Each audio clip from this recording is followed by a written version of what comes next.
All right, good morning, everybody. Well, we thank and praise God for this opportunity to be here on today. God's been good to us. He's provided us the opportunity to see this day, which we've never seen before, and we're thankful for that.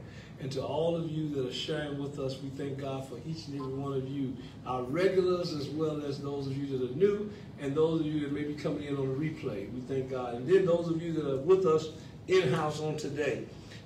As we are back in Chicago, we were remote on last week, but we're here in person as well as virtual on today at Mount Carmel, talking about our third session in our study of Psalms, managing our emotions. When we're talking about managing our emotions today, we want to talk about fear. You know, when you are scared, senseless, okay? And we use that term to keep it real and to keep it clean, okay? Because sometimes our fears can really work on us in a whole lot of other physiological ways that we're going to share. And it becomes important for us to understand the reality of that as we go to our next slide. And as we go to our next slide, it becomes important for us to understand today that whether it's physical, whether it's emotional, or whether it's a spiritual battle, it's important for us to understand, brothers and sisters, that we have all fought fear at some level in our lives, dealing with some situation, some circumstance that caused us to fear. But listen, the good news is that we can gain from the book of Psalms, namely in Psalm 55, verses 1 through 23, is that we can learn to handle our fear with confidence. And that becomes important for us in our lives because sometimes when we become afraid, we don't know how to handle it. And we definitely don't know how to handle our fears with confidence, okay? Now, while fear is a natural reaction to some situations, we can find peace by calling out to God, surrendering to Him what we cannot control, and choosing to walk in faith. And I think that's important for us to understand, and I want to repeat that again because that becomes very, very important for us to understand. Listen, fear is a natural reaction in certain situations, but it's important for us to understand that you can find peace by calling out to God and surrendering to Him what you cannot control. Let God know what you can't control. Because, we got to think about it. There's some people who have a reputation of being controlling. Perhaps you are one of those individuals. Only you know the answer to that. But then most of the times, we are not individuals like that. But we definitely, when we find ourselves not being able to control a situation, it can really cause us some fear and discomfort. And it's important for us to understand that we need to call out to God. Go to God, let God know, hey, I'm used to controlling stuff. I can't control this. This is out of my hands. I like the way the singer used to say it, I've done all I know how to do. Now I'm waiting on you, okay? It becomes important for us to understand that by choosing to walk in faith, okay? So now going to the next slide, let's take a look at fear for a minute.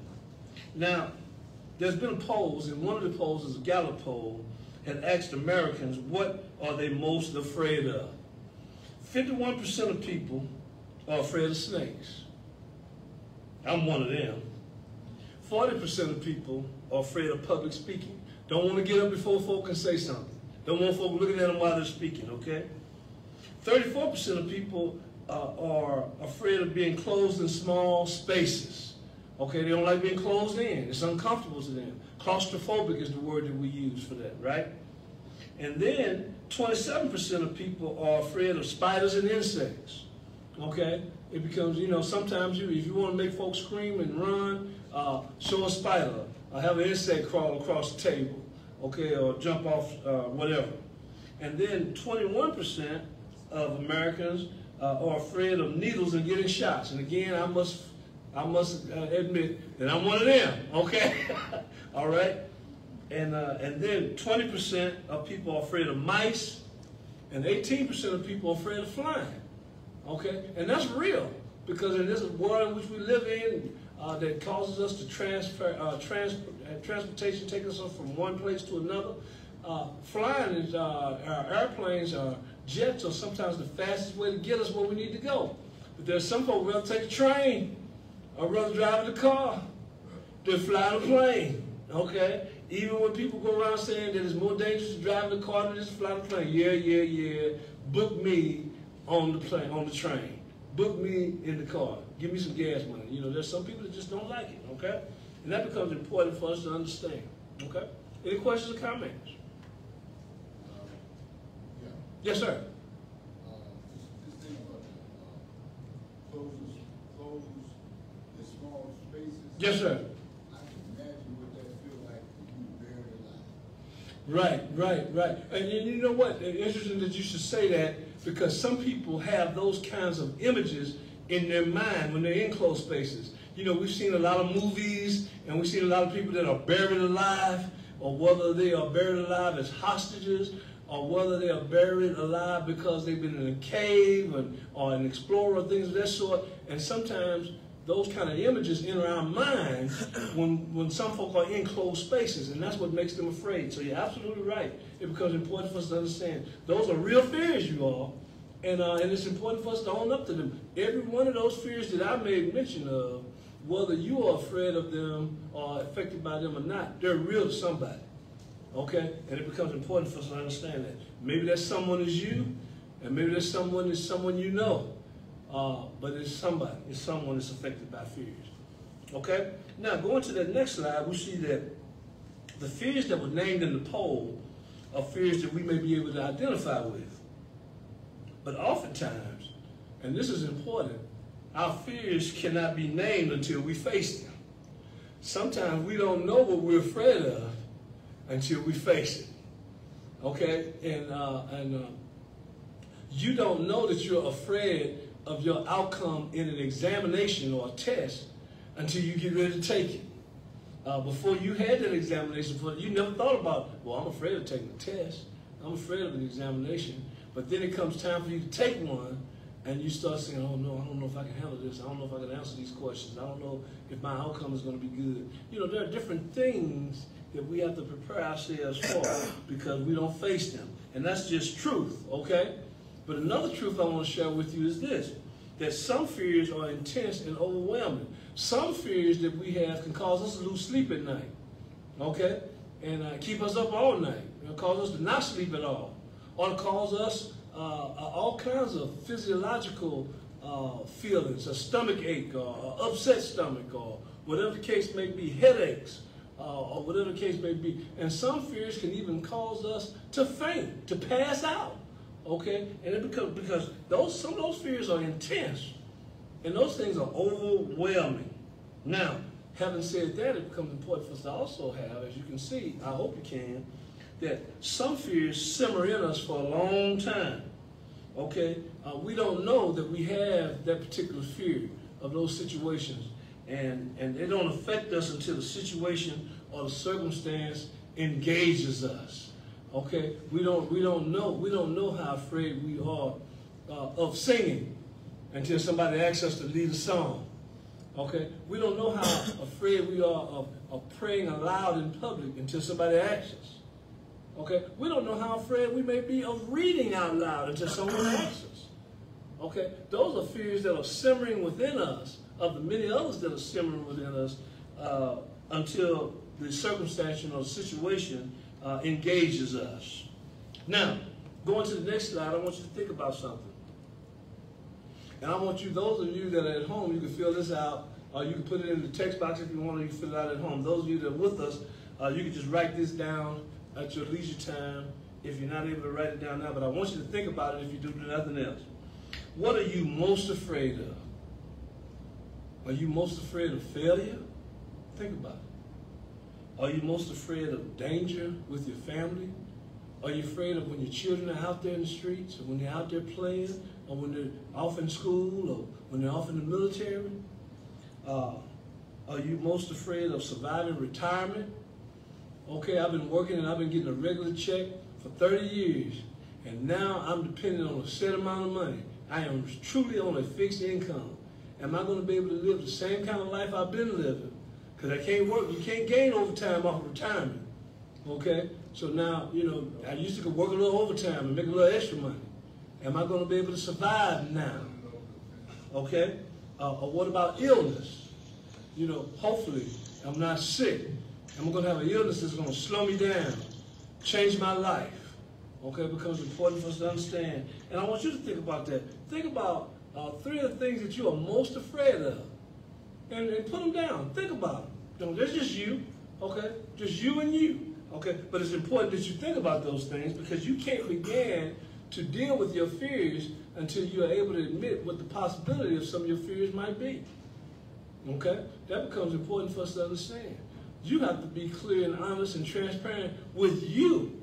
Okay? There's a phrase that says, to thine own self be true.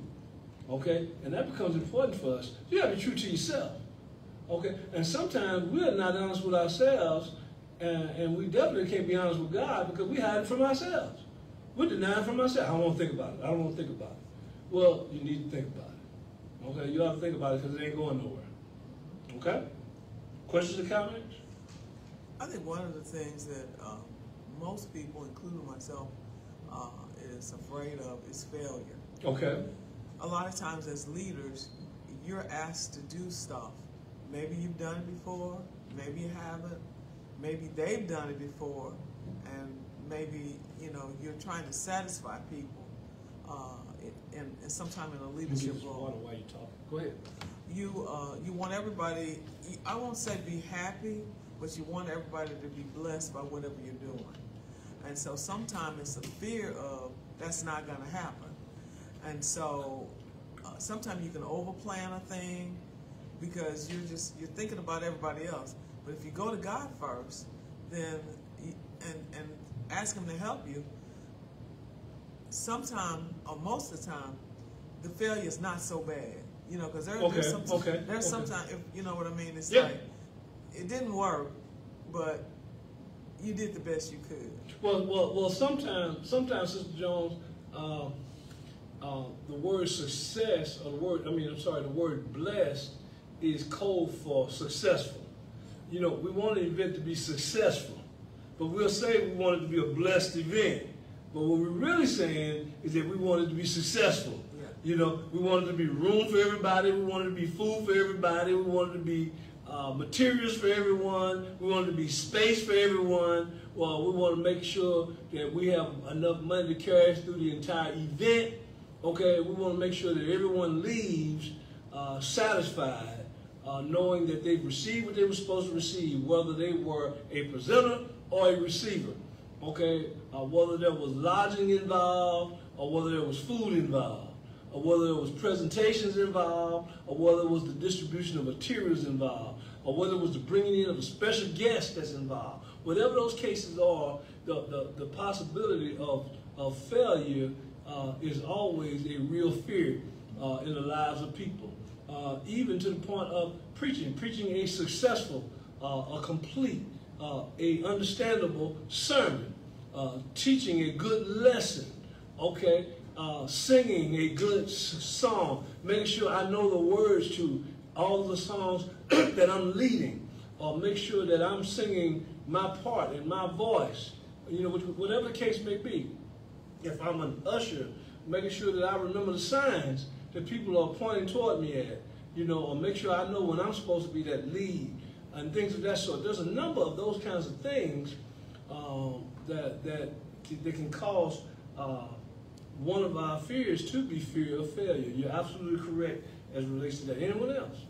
Yes, sir. I think that what you're talking about is if you have lack of courage and confidence. Okay. And without that, and in your mind will tell you you're going to fail. Okay. You got that confidence that you can do anything you want to do without trying, because nothing is a failure but a try.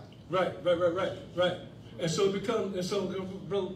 brother, it becomes important for us to understand that we have to have the confidence to try, okay? Even if failure is a possibility, okay? I like what you said, Brother Collins, when you said nothing be the failure but try. That's what my grandfather used to say all the time, okay? And it becomes important for us to understand that, but some people will remain perfect because they won't do anything. Okay? And if you don't do anything, you can't mess up anything. And if you don't mess up anything, as far as you are in your own mind, you haven't failed. Okay? Yes, sir. And you learn from failure because you be able to express that to somebody else Okay, and that's the most important thing that can come from failure, and that is learning, Brother Collins, and I'm glad that you mentioned that. That's one of the most important things, because some of us don't want to learn by failing, okay? But the best experience, as they say, is bought experience, okay? And so we come to find out that our failures, as with our triumphs, only come to make us strong. And we have to be mindful of those realities. But you can't do it if you don't try, if you don't do it. And then on top of that, because we are not only human beings, but we operate in a spiritual realm as well, we have Satan, who is committed to make you fail whether you do anything or not, because he wants to discourage you, okay? And so he's constantly trying to put roadblocks and stumbling blocks in your way that you would not expect, from directions that you wouldn't expect them from, because he wants you to stop, okay? Becomes important. Yes, sir. Like you just said, watch this is the best sense. And that is one of my sayings, because watch this is the best sense, and you learn from your mistake. Because you pay. And when you pay, you pay. And when you pay, you remember you don't want to pay anymore, okay? And so you learn from that. That's absolutely right. And so it becomes important for us to understand that, okay? Now, listen to this as we look at the next slide on page 6. There's something that you may not know, and that is, listen, and this is important, our bodies are made for fear, okay? They're made for fear. More than any other emotion that we experience, fear is linked to our brain and our nervous system. I mean, check this out. When we walk into a potentially dangerous situation, our nervous system immediately kicks in, and with a fear response. Our body, listen to this, our brain diverts blood away from our digestive system to our muscles in case we have to fight. Okay, that's one part. Our eyes dilate, which makes your peripheral vision better. Our body releases adrenaline in case we have to react or run. All of these things are happening simultaneously when we are afraid. And that's how come, you know, and people have said this all the time, that's how come sometimes you don't feel scared until after the situation, okay? You're trying to get out of the situation, and you're not thinking about it while you're in it. And it's only then when you're in it, you start breathing hard and hyperventilating and saying, man, what was that all about? Because at the moment, all you were trying to do was survive and get out of that situation. And our bodies, God has designed us to do that. I mean, He's designed our bodies where we can do these things, and that becomes important for us to understand. Okay? Now, going to the next slide, it becomes important for us to understand that when we are afraid, we dwell on possibilities. And as we dwell on those possibilities, we want to do a few things. We want to run, or we want to fight, or we want to distrust others. Okay? These are the things that can come out of us as we are afraid, and we are dwelling on the possibilities of what's going to happen because of how I'm feeling. Okay? We're going to either want to run away from it, we're going to want to fight it, or we want to become suspicious of everything around us and everybody around us. Okay? It becomes important for us to understand. Now, having said that, I want you to listen to Psalm 55, because that's where we're coming from today, the 51st Psalm. Okay? And I want you to listen to the first 5 verses of Psalm 55, verses 1 through 5. The scripture says these words. This is the New American Standard Bible. Listen to my prayer, God, and do not hide yourself from my pleading. Give your attention to me and answer me. I'm restless in my complaint and severely distracted because of the voice of the enemy, because of the pressure of the wicked, for they bring down trouble upon me, and in anger they hold a grudge against me. My heart is in anguish within me, and the terrors of death have fallen upon me. Fear and trembling come upon me, and horror has overwhelmed me. Now, we talk about David here, but this is a guy that's scared. Okay, this is a guy that's experiencing situations and circumstances that have caused him to become afraid. He's looked at the possibilities, and there's a number of things that he wants to do, and we're going to deal with those in a few minutes. I mean, he wants to run, he wants to fight, but he wants to also be suspicious of everybody around him. And those are real emotions, you all. Those are real emotions for people who have a relationship with God. Okay? Those are not just emotions that are just reserved for folk that don't have a relationship with God. We're talking about people who know God that experience these things. It becomes important for us to understand that. Okay? It is important to beware of the fear of what if. Okay? And this is all you hear in the passage. What's the possibilities of happening? David is suffering from the fear of what might happen. Okay? And it's also important for us to understand that our fears can also be caused by the words of others, what folks say, or what we hear folks say. Okay? And, because it becomes important for us to understand that. Have you ever been, I don't know how to say this. I'm going to try to say this in the most comfortable way that I can. Have you ever been sick in the hospital and somebody come to visit you and you were half asleep but you weren't fully woke? But you was woke enough to hear what they were saying because it kind of woke you up. And they come out and say, oh man, he looked bad. He looked worse than I thought he was. Oh man, she looks bad. I don't know if they're going to get out of this. Okay, you hear that, okay? And those words can affect you. And then you wake up and all of a sudden, hey, how you doing? So-and-so, so-and-so. I didn't know you were asleep. You okay? And you say, that's still in the back of your mind. Well, imagine they talk about that as it relates to those who are ill, who are unconscious, whether they're in a coma, induced or not. And we have to be careful what we say, because they can still hear you. Okay? If they're alive, they can hear you. And if you stand over them saying, well, I don't think they're going to make it. I don't know. It don't look good. They don't need to hear that. Okay? Because the words that others call, the words that others say can cause fear to come upon us. Okay? And we have to be mindful of those situations and circumstances. Any questions or comments? Sometimes it's just one word. They can just say, man. Yeah. Yeah, it's just how they say it, right? Yeah. So it could be one word. And that right, Billy Collins? It could be just one word. We dealt with that a little earlier, right? Okay, yeah, it could be just one word that people can say that becomes important for us to understand. Or it could be many words. But when you think about it and you listen to these first 5 verses of David, I mean, he said, because remember now, he's talking to God. Okay? And first of all, he's appealing to God. Now, just in case you don't hear what I'm saying, okay, he said, listen to me. Okay, listen to me. Don't hide yourself from my pleading. Okay, if you ain't been listening to me before, listen, God created the universe. I want you to give me your undivided attention, right? Okay, and he tells him that, and he tells him how he feels. It becomes important for us to understand that.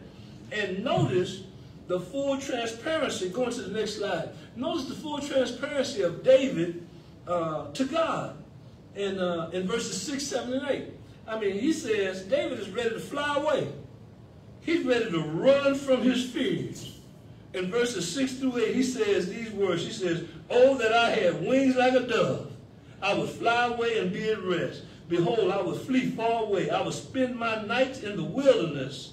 I would hurry to a place of refuge from the stormy wind and the heavy gale. In other words, man, if I get out of here, I get out of here. Okay? Because sometimes that's what our fears will cause us to do. Our initial knee-jerk reaction was just to say, we used to say fight or flight, right? And so if we're not going to fight, we're going to flight. Okay? And it becomes important. And in this case, David is saying, listen, man, if I could, I'd get out of here. Okay, if I had some wings, I'd fly away. As if we can fly away from the challenges and the difficulties that Satan brings upon us. And the truth of the matter is, you can't. Okay? Because when you fly away, when you land, you're going to be around some folk that's going to do some of the same stuff. They're going to have different names, different looks, but different locations, but it's still the same Satan. Okay, so we have to be mindful of that reality. We just can't fly away. Though it doesn't mean we don't want to. Okay, and if for full transparency, it doesn't mean that we don't try. Okay, because sometimes we leave stuff thinking that, well, I'm out of here. I'm getting out of this.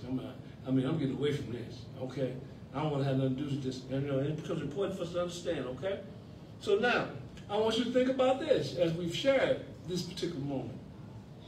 Have you ever wanted to run away from your fears? Have you ever tried to run away from your fears? And if you have, how'd you do it? Okay? I know you all haven't tried it, but there are some folk that try to drink away their fears. They try to use alcohol to get them away from their fears, or drugs to get them away from their fears. They try to do other stuff to divert them away from their fears. And you know, these are things that people try to do, to just act as if the fears don't exist. It's kind of like getting a final notice on a utility bill, and you know it because you know the color of it, but you still don't open it. Like that's going to change it. Okay? I just don't want to see it. I know what's in there. I know it's bad. And I just don't want to open it. Okay? But not opening it is not going to change the reality of it. Okay? But still, sometimes it just makes us feel a little better, even if it's false, that I just don't look at it right now. Okay? That's running away from your fears. That's wanting to run away from your fears. And that's some of the manners in which we do it. And you think about it, what manners have you taken to run away from your fears? Maybe you change your geography. I'm going to move to another area. I'm going to go to a different house. I'm going to go to a different place. Okay? I'm going to get me a group of different friends. I'm going to hang out with a group of different people. I'm going to go to a different school, you know, or whatever the case may be. You know, there are ways in which we attempt to do that. Okay? Questions or comments? Oh, that's great. I'm glad you asked that. That is a pause in the midst of my talking to God. It's kind of like in the midst of your talking to God saying, praise the Lord. Okay? Because remember, you're talking to God. Or in this case, these psalms are songs. And it becomes a pause of celebration or reaction to our acknowledgement of God. Selah becomes that pause, that moment. And even in the midst of my complaining or requesting or crying out to God, I still have to remember it's still God, okay, that I'm talking to. And I take that moment and still celebrate who He is because I know who I'm talking to, okay? Good point to pull out of that, okay? Now, going to the next slide, page 9, it's interesting for us to understand, you all, that what happened to David can and does happen with us. When we're afraid, we become paranoid. Okay? In verses 9 through 14, David pictured the entire city plotting against him. That's also called the fear of betrayal. Listen to this. He says this. He says, consider them, Lord, divide their tongues. For I've seen violence and strife in the city. Day and night they go around her upon her walls, and evil and harm are in her midst. Destruction is in her midst. Oppression and deceit do not depart from her streets. For it is not an enemy who taunts me. That then I could endure it. Nor is it the one who hates me who has exalted himself against me. Then I can hide myself from him. But it is you, a man of my equal, my companion and my confidant. We who have had sweet fellowship together, walked in the house of God among the commotion. Now, without getting into specifics, David feels betrayed, okay? Because the people that are closest to him, that should be protecting him, are the ones that's trying to kill him, okay? Or trying to destroy him. And sometimes it becomes important for us to understand, and we talk about this a lot. Sometimes the people that are closest to us end up being the ones that hurt us the most. Okay, and it becomes important for us to understand, and when that happens, it makes you not want to trust anybody. Because you end up saying, well, you know, if they can let me down, any of you people who I don't even know can let me down. Therefore, I'm not going to trust anybody. I'm going to keep my guards up every time I walk in the room. I'm going to keep my emotions at bay every time I'm in a situation, circumstances, conversation. Why? Because I have become paranoid. Why have I become paranoid? Because of my fears. Why do I have fears? Because people have been against me. What type of people have been against me? Not only the people that I know I can defend myself against, but the people that I wouldn't even expect. Okay, those that are closest to me. Okay? That becomes important for us to understand. And it's real, you all, because the fear of being betrayed affects no less than 20% of African-American churchgoers relative to the entire congregation. Even when such only happens to a few people. You know, I think that there's a phrase that has been circulating in social media, and to be perfectly honest with you, I think it is more of an action and act of the devil than it is a reality that many people face. And that is the term that they go around promoting called church hurt. Okay? You hear about church hurt. Have you been church hurt? Been church hurt, church hurt, church hurt. And the reality is, and everybody's willing to talk about their church hurt. And what church hurt actually is when we feel we have been betrayed by those who are closest to us. Okay? Most folk don't have a problem running into or engaging difficulty with folk we know. But we have difficulty, and it affects us emotionally when we have difficulty from folk that we are supposed to be on the same team with, that we're supposed to know, okay, that we're supposed to respect. And that's where this whole ideal of the phrase church hurt comes from. However, I think it's an overused term. People use it for everything now. It becomes my excuse for leaving the church, or my excuse for not coming back to the church, okay? Because one of the things we have to come to understand is that as long as Satan exists, there's going to be difficulties and engagements in the church and everywhere else. As long as he exists, you can't run from it, you can't transfer from it, you can't relocate from it, you can't avoid it, because he's unavoidable. He may not be omnipresent, but he got a lot of folk working for him. Okay? And so it becomes important for us to understand that those difficulties that we're going to engage, and many times we're going to find ourselves, and we do find ourselves feeling like David. Not only are we having problems from folk that we know, that we don't know, we're having problems from the folk that we would least expect, the ones that we know. And that becomes important for us to understand. Okay? Questions or comments? Yes. Yes. Verse 13. Yes, sir. But it is you, man, my equal, my companion, my comfort. Who is that man? He's talking about somebody that was close to him, a person that was close to him. Okay? And he said, in other words, he's saying, I'm prepared when a stranger gives me a problem. But when my partner gives me a problem, when my ace gives me a problem, when my son gives me a problem, okay, that's when I have a problem, okay? The person that's supposed to be closest to me, okay? And this becomes important. But you know, and you know, there's a whole lot of dynamics that's going on in the life of David, okay? And we can't look at some of his experiences and think that some of them are not deserved, okay? Because he wasn't a flawless man himself. And some stuff he brought on himself because of some of the things that he had done, okay? But that doesn't make them no less things that were happening to him. That doesn't make him no less a person who knows who God is. That doesn't make him no less obligated or even able to go to God, okay? We ought to be able to go God. We can go to God even after we messed up. Okay, and as a matter of fact, that's when we should go to him more, after we messed up. Okay, or even if we brought stuff on ourselves.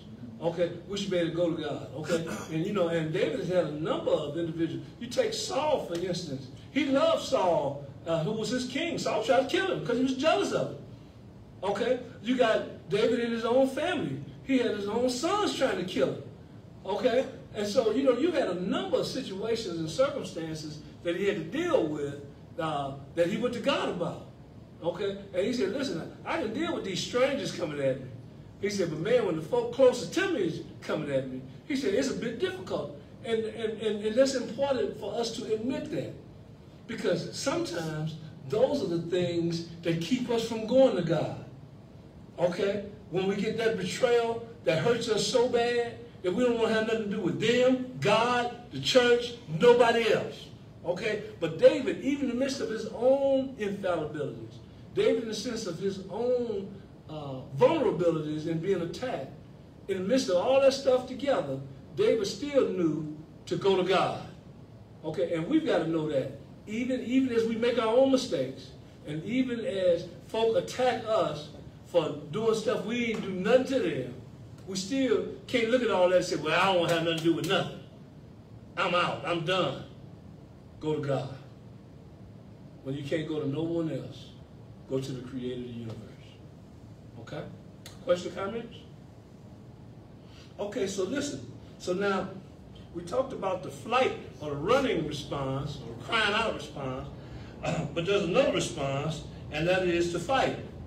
Or, as I like to call it, ask God to fight for you. Not expect God to fight for you, but ask God to fight for you. There's a difference, okay? Not saying God gonna fight for you because you ask him to, but that don't stop people from trying, okay? And it becomes important for us to understand that, okay? Psalm 55 verse 15 is called an imprecatory prayer, okay? Imprecatory, okay? An imprecatory prayer are prayers which intends for God to invoke judgment, calamity, or curses upon one's enemies or those perceived as enemies of God. God, take care of them. God, destroy them. God, you fix them. I know my mom used to have words that she would say in her imprecatory prayer that I learned as I got older. If there was a person that she didn't get along with and she was praying for them, she would say, and Lord bless them in a special manner. Okay? She wouldn't say kill them, okay, or destroy them or stop them, but she would say bless them in a special way. Okay, that's imprecatory. You're asking God to do something to somebody that's giving you a hard time. Not saying that he's going to do it, because God said, vengeance is mine. I will repay. But if we're transparent with each other, even as David is transparent here with us, that don't stop you from trying. Okay, that don't stop you from being so disturbed, so hurt, so distraught, that you say, Lord, can't you just get them off of me? You know, can't you just get them out of me, get them away from me? Can't you do this for me? And he says this, listen to verse 15. And he didn't pull any punches at all. He says, may death come deceitfully upon them. May they go down alive to Sheol. That's a fancy word for hell, okay? For evil is in their dwelling, in their midst, okay? He's asking that God would do this. He said, now listen, you know, don't just kill them outright. Just sneak up on them and kill them. Okay, yeah. Kill them while they're doing something they ain't got no business doing. Okay, kill them deceitfully. Okay, this is what I want you to do. And I call these, I hope that prayers. Okay, because see, the person that's praying is saying, I hope that God hates my enemies as much as I do. Okay, so I call it imprecatory prayers, I hope that prayers. Okay, and doesn't mean that God's going to do it, but if we're transparent with each other, brothers and sisters, don't mean that there's been times in our lives when we felt that way. And I think it's important for us to understand that, because the transparency of the Psalms that shows us and teaches us about our relationship with God shows us the different dynamics that we engage with God. Good and bad, right and wrong. Okay? It becomes important for us to understand it. Now, Psalm 55 and 15 is not the only imprecatory prayer in the Bible. I have some listed for you.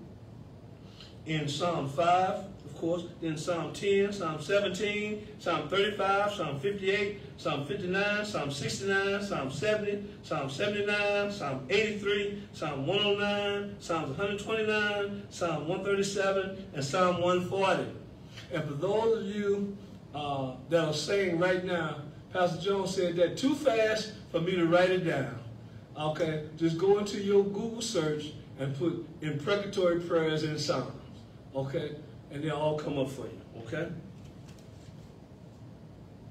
Any questions or comments on that? Okay, we're going to the next slide here. It becomes important for us to understand something, and that is that we can find peace, and this is important, when we surrender what we cannot control to God.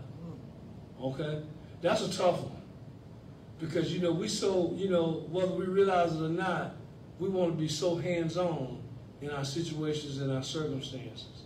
But brothers and sisters, we can find peace when we surrender what we cannot control to God. Listen to verses 16, 17, and 18. Yes? Did you skip 11? Did I skip 11? Oh, sorry about that. Thank you. Go back to 11. Okay, I'll get to that. Okay. Okay, and 11 is a test. Thank you. Page was sticking together on me. Okay. Now, I want you to think about this before we get to what I was just getting ready to say. I want you to think about this test as relates to managing your emotions. Which of the following things do your fears, do you place your fears in importance, in order of importance? Which of the following things that you fear most, and place these in order of importance? And this is the way I have them down, and then I'm going to show you my order. I have uncertainty of life, betrayal of others, fear of heights, crowds, and insects, fear of strangers, fear of financial insecurity, fear of illness, or something else. Okay? Again, uncertainty about life, that's a fear. Or do you fear betrayal by others? Do you fear heights, crowds, and insects? Do you fear strangers? Do you fear financial insecurity? Do you fear illness? Or is there something else? Okay? And I'm going to give you my order. Okay? My order is this. Illness is number 1. Okay? Financial security is number 2. Betrayal by others is my number 3. Uncertainty about life is my number 4. Heights, crowds, and insects is my number 5. And strangers is my number 6. Okay, and I don't have any others that I would put in there that would be my number 7.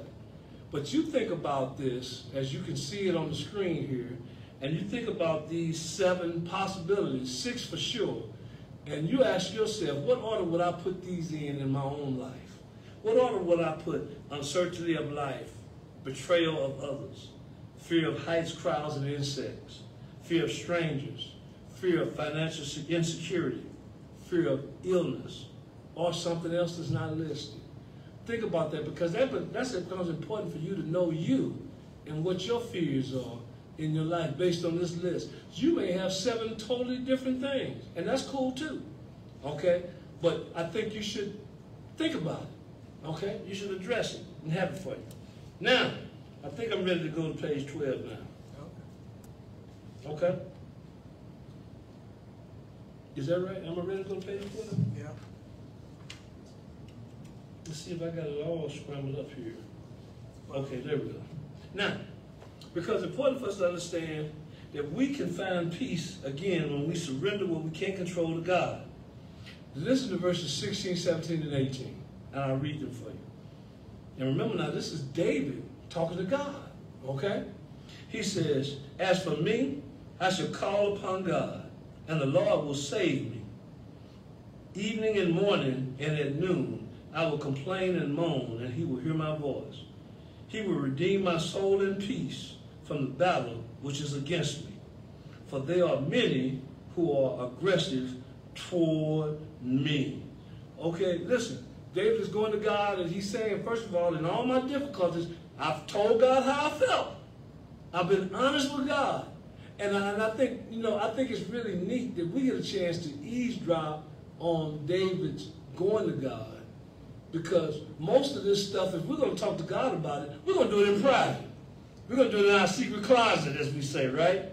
Okay? But we got a chance to see how somebody feels when they feel the way we may feel, and they're going to God about it. Okay? So David called out to God. And I want to ask you, who do we call out to? Who do we go to? Or who do we call out to first? Okay? Do you go to God first when you're in trouble? Okay? Or do you go to your spouse or your significant other? Do you go to your big brother, your big sister? Okay? Do you go to the wise old man that helped you as you was being raised up, if he's still alive? Okay? You get all right? It becomes important for us to understand. Now, why do you go to God first? If you go to God first, why do you go to God first? Huh? He's the one that can help me. You know that beyond a shadow of a doubt. Your experience has taught you that, right? Okay, good. Because, see, it's important for us to understand, you all. We must learn to trust God as we go through. Okay? We may not always end with deliverance from the circumstance. All the time, God doesn't give us a complete healing from our situation and circumstances. He brings us through it, but it ain't exactly what it was or what we wanted it to be initially. Okay? Sometimes we end up walking with a limp. Or sometimes we end up wearing another pair of glasses. Or sometimes we end up needing some assistance. Okay? Sometimes we end up having to get a smaller residence or a house. Sometimes we end up with something else. He brings us through it, but sometimes that deliverance is not as complete as we want it to be. And we have to be mindful of that reality. Okay? Because there are times when God will empower us to survive the circumstance. Okay? He may not move the mountain, but he'll give you strength to climb the mountain. Okay? That becomes important for us to understand as well. Okay? Okay. Let's see here. I think I'm on track now. Finally, as we wrap up today, it's important for us to understand, brothers and sisters, that fear is natural. Okay? It is a physiological response that God has hardwired into our brains to protect us. Despite our physical reactions to scary situations, it's important for us to know that we have a choice about how to handle our fear. Listen to verses 19 through 23, the end of this lesson, the end of this passage. Listen to this. God will hear and humiliate them, even the one who sits enthroned from ancient times, Selah, with whom there is no charge, and who do not fear God. He has put forth his hands against those who were at peace with him. He has violated his covenant. His speech was smoother than butter, but his heart was war. His words were softer than oil, yet they were drawn swords. Verse 22. Cast your burden upon the Lord, and he will sustain you. He will never allow the righteous to be shaken. But you, God, bring them down to the pit of destruction. Men of bloodshed and deceit will not live out half their days, but I will trust in you. Okay? No matter how difficult it gets in my life, I'm going to trust God. Okay? Listen, we can allow our fear to paralyze us, or we can ask God to help and surrender what we cannot control to him and decide to move forward in faith. That becomes important for us to understand as we are dealing with our fears in these situations and circumstances in our lives, okay? Because it's important for us to know that there are times when we are scared senseless. And those times we need to turn our fears over to God and let him take control. Okay, that's it. That's all for today. I hope it's been a blessing and a help to you. We want you to remember those that we want to remember in our prayers. We want to remember the family of our beloved Sister Mary Powell, as those services will be on the 24th of this month here at the church, with the pre-pass at 9, and then the viewing at 10, and the service at 11, beginning at 11. So we want to remember that, and we want to remember those families, and we remember all of those bereaved families that are in our family, church family, as well as those that we know or work with. And then those blessings that God has given to those who have been sick and shut in and requesting of our prayers. We want to remember them, that God will continue to strengthen them as we prepare to go down from this place. Let us pray. Gracious God, as we come to you at this time, we ask for the blessings of your benediction to be upon us. Dismiss us from this place, but never from your presence. Be with us in all the ways that we come before you concerning those that are part of us. Continue to keep us now. In Jesus' name we pray and give thanks. Amen. Take care and God bless.